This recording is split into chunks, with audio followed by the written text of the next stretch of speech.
YCP Ongole నియోజకవర్గ అభ్యర్థి Balineni Srinivasa Reddy, parliament నియోజకవర్గ అభ్యర్థి చెవిరెడ్డి భాస్కర్ రెడ్డి విజయాన్ని కాంక్షిస్తూ బాలినేని శ్రీకావ్య 12వ డివిజన్లోని రంగుతోటలో ఇంటింటి ప్రచారం నిర్వహించారు. ముఖ్యమంత్రి జగన్మోహన్ రెడ్డి చేపట్టిన అభివృద్ధి కార్యక్రమాలు, సంక్షేమ పథకాలను చూసి మరలా ఒంగోలులో బాలినేని శ్రీనివాసరెడ్డి, చెవిరెడ్డి భాస్కర్ రెడ్డిలను గెలిపించాలని ఓటర్లను అభ్యర్థించారు.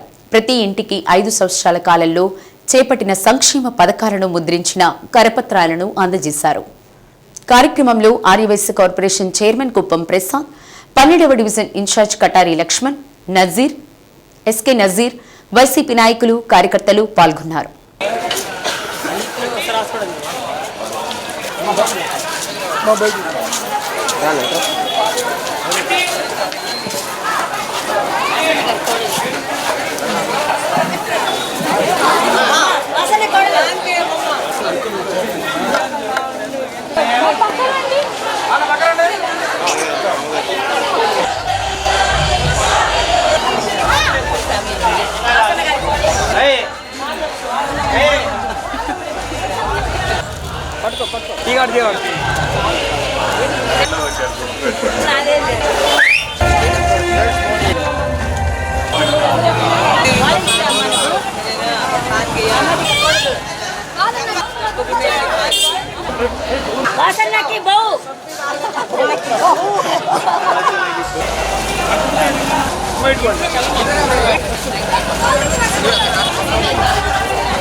Awesome call.